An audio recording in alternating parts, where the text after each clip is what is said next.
Mi inquietud fundamental para comenzar esta entrevista es decir, ¿por qué la decisión de estudiar arquitectura? ¡Oh! ¿De dónde viene eso? Te diré desde siempre. ¿Sí?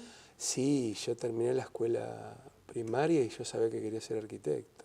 Fue un afortunado, porque Mirá a vos, los 13 esa años decisión. decidir, sí, y puedo demostrarlo porque soy maestro mayor de obras. O sea Así que puedo demostrarlo porque hice una secundaria de construcciones, o sea que estoy, no sé si para bien o para mal, estoy entre arquitectos desde que tengo 13 años. Bien, ¿y viene ese gusto por algo en especial o lo que Mi viste? familia, tengo un antepasado muy lejano que sé que era arquitecto, pero muy lejano, un bisabuelo, al cual obviamente no conocí, pero no, qué sé yo, me encantaba.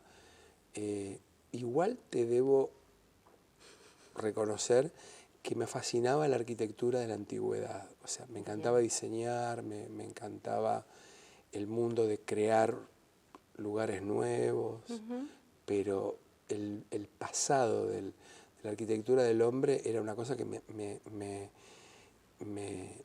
sedujo siempre. Como siempre, leer siempre. Y mirar esas Sí, cuestiones, y imágenes de del hecho, pasado.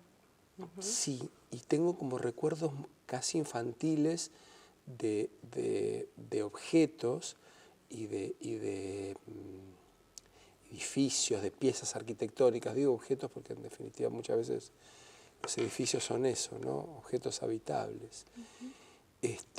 Y tengo ese recuerdo ya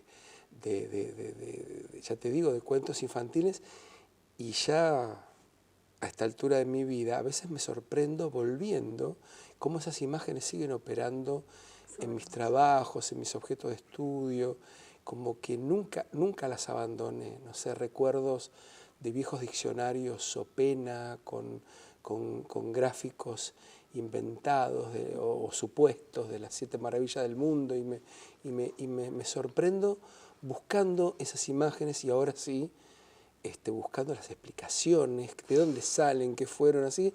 Es como que en definitiva nunca las abandoné del todo, esas Y que te van cuestiones. encontrando a vos transformado y en otra búsqueda quizás todo el tiempo, Sí. en ese avance. Sí, así. Bueno, maravilloso. Y con esto de decir, bueno, estudiaste arquitectura y la profesión en sí, ¿la desarrollaste, ejecutar, estar en obra? ¿En qué ámbito? Muy poco tiempo. Hice una sociedad con un compañero. Nos recibimos juntos, literalmente, nos recibimos en el mismo momento con la misma nota, así que literalmente nos recibimos juntos. Muy poco tiempo, pero yo muy tempranamente supe que mi vocación estaba no en la obra, que no desestimé nunca, sino en la investigación. Me encantaba investigar, me encantaba la curiosidad, hasta el día de hoy, me consume saber cosas nuevas. Y el tema de enseñar fue mi vocación. De hecho, fui docente antes que ser arquitecto. O sea, yo doy clase de los 23 años, Claro. tengo 57 y me recibí de arquitecto a los 27. O sea, Así que que 4 años antes de ser arquitecto. No, o sea, lo que fue primero en mi vida fue la docencia que la profesión. Así O sea, que la vocación docente. Sí, siempre estuvo. De esa Siempre búsqueda. estuvo. Sí, siempre estuve y hasta el día de hoy. Soy 34 años de docencia universitaria y acá estoy. Sí, y se nota, o sea, con lo que respecto a lo que estuve leyendo y lo que estuve viendo, que está subido, se nota, y se nota también esa preocupación por también estar atento a estos cambios en estos estudiantes con los que todos los días compartís la práctica cotidiana, y esta búsqueda de cómo involucrarlos en la historia, digamos, en esto de un estudiante de arquitectura, hacerle frente y mostrarles, bueno, la historia en un ámbito que muchas veces queda como afuera, ¿no? En el tema de de valoración con respecto también al estudiante y a su búsqueda de llegar a la Facultad de Arquitectura y hacer un proyecto y demás. ¿Cómo esta tarea, cómo la abordás metodológicamente para que este estudiante sienta cerca a la historia y que como que es necesaria también dentro de, muy fundamentalmente dentro de la práctica, ¿no? Sí. Mira, yo di vuelta una generación completa, ¿no?, en el ejercicio de la docencia. O sea, yo empecé a dar clase teniendo la edad que ahora tienen mis alumnos. Claro. Con lo cual he vivido algún cambio, alguna transformación.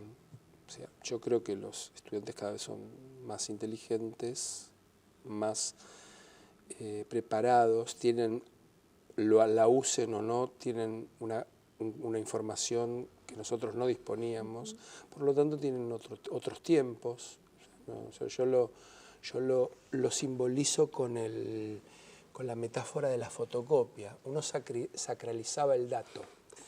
¿Por qué? Porque conseguir un dato implicaba no sé, una hora de cola en la biblioteca de la facultad, conseguir tener la fortuna de que el libro esté, obtenías el libro, te sacabas la fotocopia y era tanto lo que te costaba obtener ese dato, caerle bien al bibliotecario, hacerte amigo, ¿viste?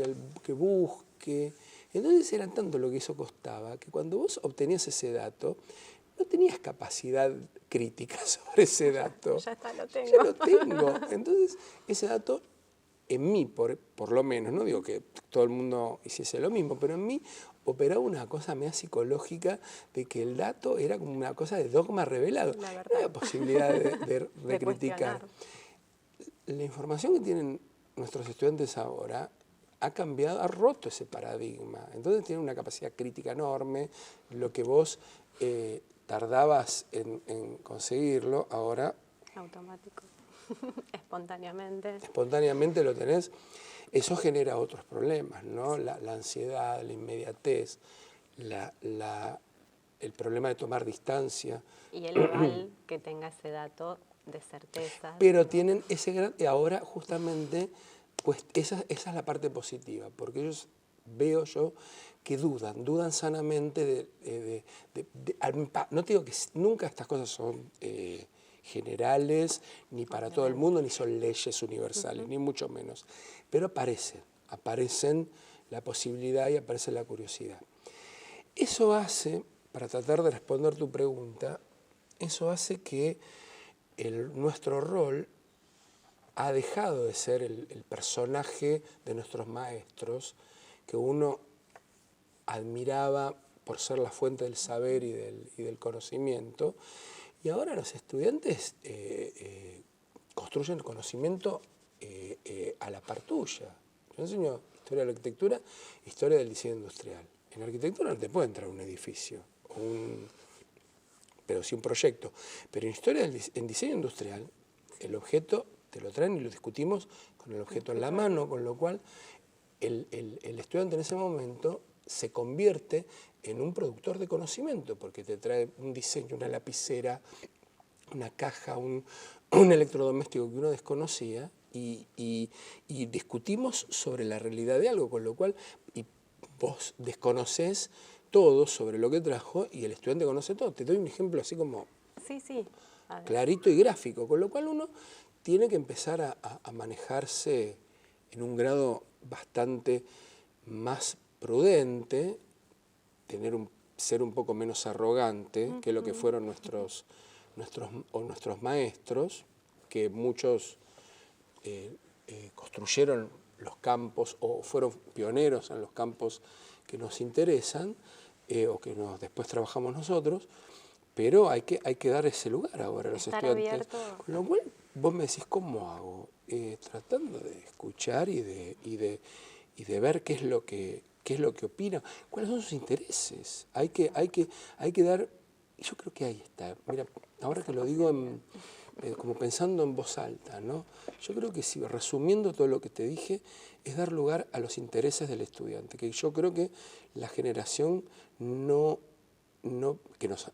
de nuestros maestros, por ahí no frecuentemente tenían la empatía de ponerse en el lugar del estudiante y preguntar cuáles eran nuestros intereses o nuestros deseos en determinada materia. Había un programa que había que cumplir, había unos objetivos que había que cumplir, había otro que había que cumplir, había un corpus, una bibliografía que había que saber y leer. Estructura. Y nosotros es como que me parece que estamos relativizando todo eso. Y estamos como que no nos queda otra.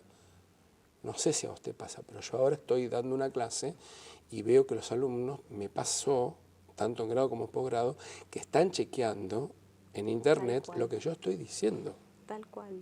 Y planteado así como, no sé, a mí me pasa como desafío constante de decir, bueno, esto de la prudencia, de escuchar al otro, de estar atento en sus intereses y trabajar para sacarle el mayor rédito a esto que traen, ¿no? Obviamente desde la experiencia que tiene o el conocimiento, tratar no de conducirlo, pero teniendo en cuenta esos intereses para que saquen el mejor fruto de ahí.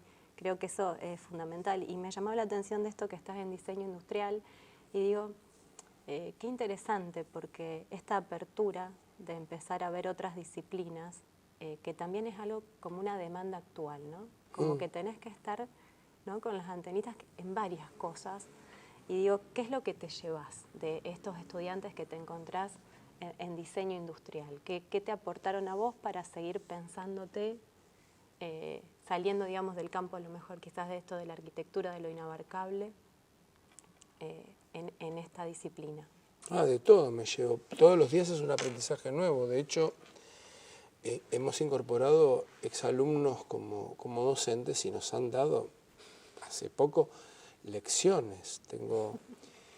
De hecho, con la disciplina con diseño industrial tengo una relación muy particular y muy íntima porque tengo un hijo que está por recibirse de diseñador industrial, está terminando la carrera y esto no es un tema menor. O sea, a mí tengo 3 hijos. Tengo una hija de 28 años que es licenciada en Relaciones Institucionales, nada que ver. Y tengo un hijo que está por cumplir 24 años, que se está por recibir ya este año de diseño industrial. Y tengo una hija de 15, casi 16 años que está en la escuela secundaria todavía. Y cuando tenés un hijo en la carrera en la cual vos sos profesor, sí, es inevitable, lo quieran reconocer o no nuestros colegas, es inevitable que te cambie la percepción de la carrera. Porque vos tenés un lugar, estás de un lado del mostrador y cuando vas a cenar y cuando estás tomando un café, tenés el otro lado del mostrador. Yo a veces me río porque cuando les digo a mis colegas que tengo el objeto de estudio lo tengo en mi casa. Tengo en casa. Entonces, y ahí empezás como a sensibilizarte cuando ves las frustraciones, las injusticias de la docencia, las faltas de criterio de evaluación, la arbitrariedad de una calificación que no tiene sustento en nada, y porque lo estás viviendo con alguien que amas profundamente. Entonces, no podés escapar. Entonces, la carrera de mi hijo ha sido, y mi hijo propiamente, ha sido un gran maestro de gran enseñanza. Él me ha enseñado además, vos sabés que un hijo de 23 años te va a discutir básicamente todo lo que digas, te va a cuestionar todo. Y dicho más serenamente, está bien que así sea, porque te obliga. Dice Mario Sabugo, ¿no?, uno de mis grandes referentes, ¿no?, en todo esto en la UBA, que el ejercicio de la enseñanza y del aprendizaje, las dos cosas, en ese ejercicio tiene que existir la incomodidad, ¿no? Él dice siempre que la incomodidad, en el sentido de que cuando vos te relajás y te acomodás al ritual de la enseñanza, dejás de aprender. Porque y a mí me costaba al principio cuando yo escuchaba todo esto, pero es bastante simple porque la incomodidad genera inquietudes, genera preguntas, genera interrogantes y la curiosidad. Entonces, esta incomodidad de tener un hijo en la carrera me ha hecho tener una visión diferente, no sé si mejor o peor, pero diferente, y ponerme del lado del que está estudiando. Yo creo que, haciendo un poco como de catarsis, ¿no?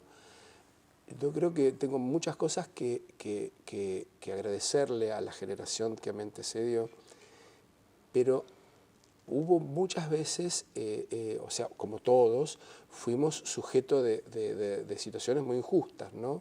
Y eso es una cosa de mucha arbitrariedad. Vos sabés que las disciplinas proyectuales y el diseño tienen tanta carga de subjetividad, tanta carga emocional, tanta carga afectiva, que es muy difícil. No puedes meter en una probeta o un laboratorio, por más que se intente, todo el proceso. Entonces ahí las pasiones juegan a favor y a veces en contra. Entonces hay odios terribles, amores desenfrenados, depresiones.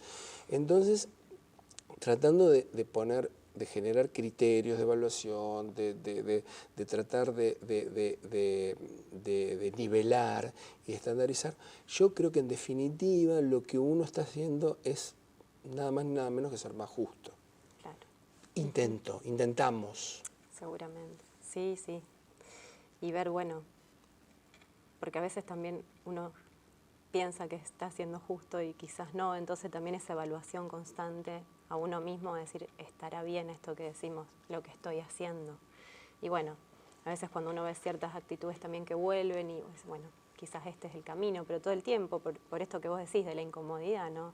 Y de moverse del lugar que uno está, porque desde la comodidad no seguís creciendo, no seguís aprendiendo, no seguís indagando, no le prestás atención al otro de qué es lo que trae.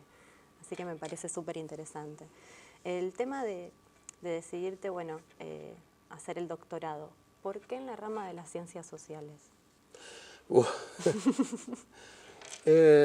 Bueno, por mi objeto de estudio. Bueno, nunca es una sola cuestión, ¿no? Como en historia, siempre son varias cuestiones. Había primero un enfoque previo. Mi objeto de estudio fue el prostíbulo de Buenos Aires entre finales del siglo XIX y las primeras décadas del siglo XX. Y había una pata claramente puesta en lo social, ¿no? Si bien mi objeto de estudio no fue ni la mujer prostituida ni la prostitución, sino que era el lugar, el sitio, podría decir Rafael Iglesias, el sitio, el lugar que tiene actividades, que tiene conductas, que está connotado con algún tipo de uso.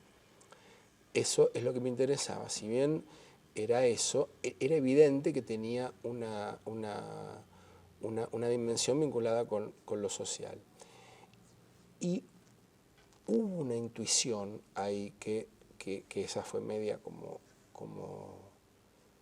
casi como respirar un poco por la herida, ¿no? Los arquitectos que nos dedicamos a la historia siempre fuimos una especie de personajes anómalos por mucho tiempo. Hubo una generación de arquitectos historiadores que cambió esa situación y los arquitectos de pronto empezamos a circular en los congresos, en los seminarios y empezamos a ser mínimamente escuchados. En un momento dado, la historia cultural aparece como la vedette de las variaciones de la historia y alguien se dio cuenta que es imposible hacer o historizar seriamente una cultura dejando de lado una de las manifestaciones más significativas de una cultura, que es el espacio, que es el lugar de esas culturas.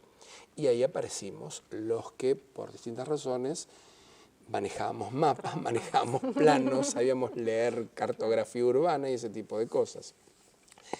Con todo ese arsenal, yo tuve la intuición de que los arquitectos teníamos la posibilidad de decirle algo nuevo a los historiadores sociales.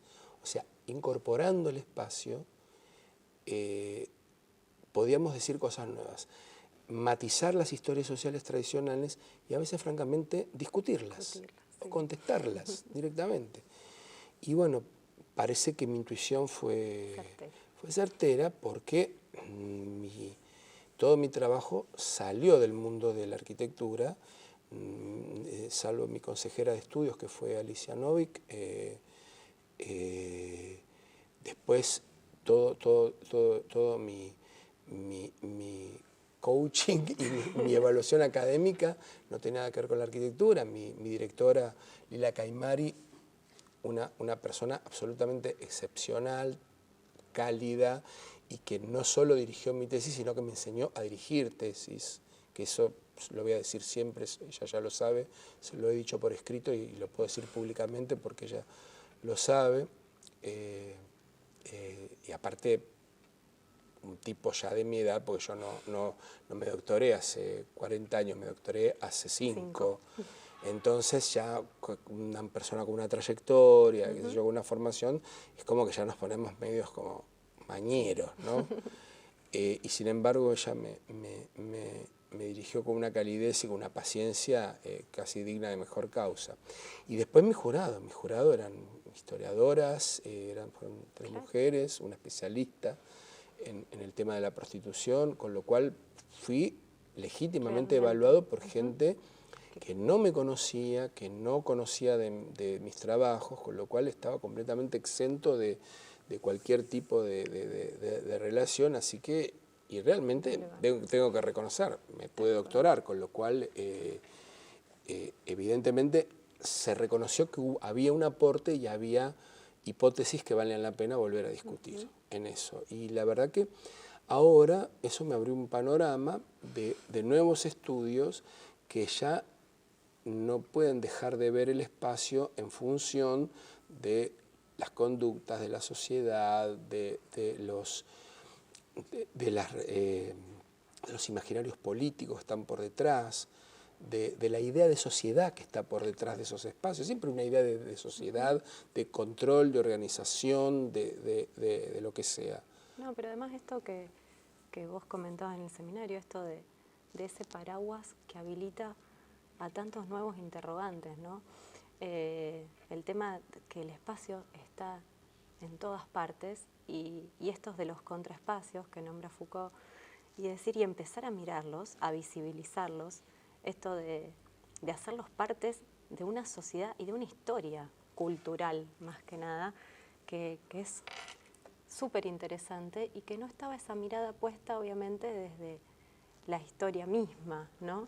Y que desde la disciplina de la arquitectura se puede abordar, la verdad que es fantástico y que puede abrir a más interrogantes y que gente joven, que son tus compañeros y que lo estén trabajando, la verdad que es muy interesante y me abre para preguntarte cómo llegaste a Foucault, a esto de heterotopías, si lo tenías desde antes y fue parte también de... La primera vez que yo oí hablar de Michel Foucault fue en Rosario.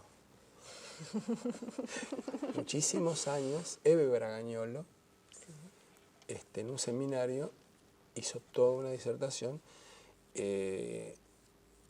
Foucaultiana, muy compleja, y yo quedé con un poco, así que si alguna vez Eve ve este reportaje, sepa que alguien que seguramente ella no recuerda, era un estudiante o arquitecto muy joven, recién recibido en ese momento en un seminario, la escucha hablar y quedo... Como un poco apabullado. Quedo sumamente seducido por este tipo, del cual debo haber entendido el 2% de lo que dijo Eve, pero intuiciones. Dije, qué interesante, bueno, eso queda, duerme. La vida tiene como situaciones más azarosas. Por esos años tenemos algunos libros célebres, ¿no? La tesis de Foucault, la historia de la locura, después Vigilar y castigar, bueno, Las palabras y las cosas, que fue un texto que revoluciona la mirada sobre las ciencias sociales, textos clásicos. Pero a partir del año, esto a veces son cosas que uno no propone, no prevé, mejor dicho. Después van apareciendo las traducciones, editoriales, traducen obra, como fueron todas las conferencias que dio en el Collège de France, y aparece una pila de libros que desconocíamos, Espacio y Poder, Los Anormales, La voluntad del saber, un montón de libros. Yo ya había leído La arqueología del saber y yo cuando creo que tenía 28 años, creo que leí la arqueología del saber y entendí el 20%. Lo volví a leer a los 50 y no entendí nada. Así que bueno, estas cosas también pasan. Y Foucault es como un personaje híbrido que permite, que no es, o sea, hace historia social sin ser historiador social, hace historia urbana sin ser historiador urbano, él lo acusan los filósofos, los historiadores lo dicen con la historia, él dijo, no he hecho otra cosa en mi vida que historia, y aparece como una especie de paraguas que no es solamente el único personaje que opera, pero era un intelectual que es interesante porque él está continuamente creando definiciones o neologismos o categorías analíticas que él después no desarrolla todas. Es como que lo que decía yo un poco en el seminario. Crea una agenda de temas y de problemas que es como que dejó el guante para que lo recojamos otros. Pero uno llega a estos temas no solo por Foucault, hubo un cambio de mentalidades. Bien. En todo esto. Hay que rendir tributo a un montón de autores, no solo Foucault, tanto argentinos como de otros países, que habilitaron estos temas. Vos decís, yo puedo hacer una historia, vos fíjate, una historia cultural de los prostíbulos de Buenos Aires, ¿no? Es decir, una historia de los prostíbulos que pretende ser cultural. Pareciera que ya hay una provocación en ciernes, que es poner al prostíbulo dentro de una historia de la cultura. Enfoque que sostengo absolutamente, pero lo dicen varios autores, es un elemento paradigmático de la cultura de Buenos Aires de esos años, paradigmático.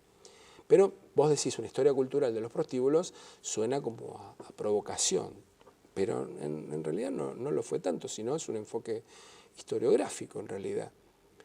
Y eso está habilitado por la antropología urbana, por las historias de la vida privada que hace Georges Duby y Philippe Ariès.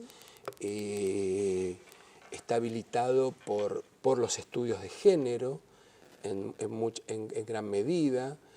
Mis trabajos son en buena medida tributarios también de libros como El sexo peligroso, del estadounidense Donaghy.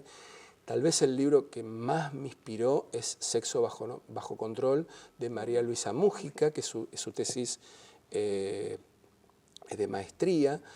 Yo ya tenía mi tesis terminada cuando conozco, y María Luisa, yo creo que lo sabe, vine a Rosario especialmente, porque no lo conseguí en Buenos Aires, a comprar Sexo bajo control.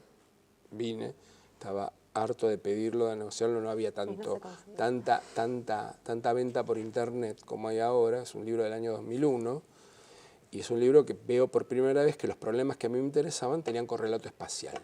Aparecen los planos, aparecen los lugares. Yo dije, bueno, he aquí que no estoy tan equivocado. Y después si yo hubiera leído La ciudad de las Venus impúdicas, que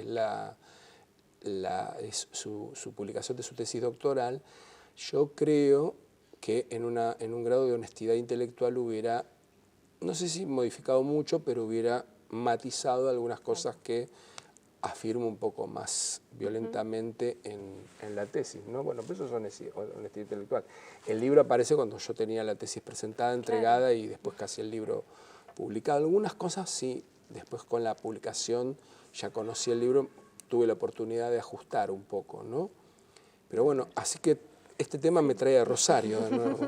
De nuevo. Bueno, más que nada también después digamos, el tema de esto que salió en el seminario, que me parecía súper interesante, volviendo a esto de los contraespacios, yo creo que es un tema también de que suena, ¿no?, raro y proponer esto como una tesis doctoral, creo que tiene que ver con esto de la moral cultural, ¿no?, y de cómo va a ser tomado en varios espacios, o si esto va a prosperar, porque también yo creo que te habrás encontrado con alguna resistencia, o no, no lo sé. De algunas personas dicen, no, no podés ir por acá, no vas a conseguir ciertos datos, está todo muy tapado.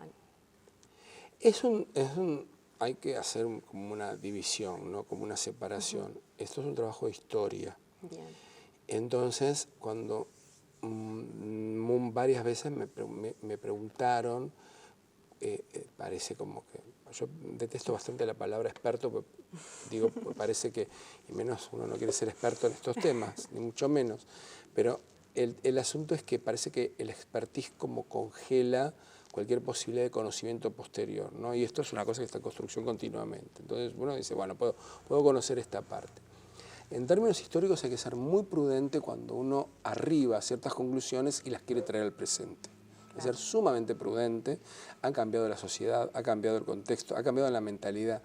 En el mismo ciclo que yo trabajo, que es 1875-1936, la sociedad argentina ha cambiado totalmente. En una o dos generaciones, la sociedad es otra, por múltiples motivos, que no voy a enumerar, ahí están bastante, creo, bastante detallados.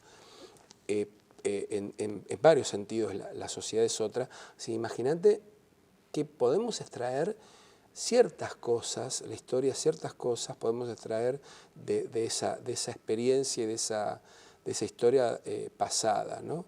Pero hay que ser muy prudente a la hora de mezclar esos contextos con una problemática tan terrible y tan atroz como el tráfico de personas actual, por ejemplo. Hay que ser muy cuidadoso y no mezclar las cosas. Yo digo que los historiadores podemos aportar algún tipo de información, pero de ninguna manera estamos habilitados a dar una opinión como si estas cosas se estuvieran reiterando en el presente. No es lo mismo. Mi investigación termina en 1936 y en 1936 ahora el mundo ha cambiado, no una, decenas de veces ha cambiado. Sí, Lo cual... sí. Además, bueno, lo que tiene que ver con las problemáticas sociales, la cuestión de género que está tan a flor de piel, todos estos temas que están también por un tema obviamente de la difusión, de la comunicación, de que todos tenemos eso espontáneamente, esa información, entonces sí, debe ser igualmente difícil manejar ese límite para no herir susceptibilidades en ciertos lugares o disciplinas. Bueno,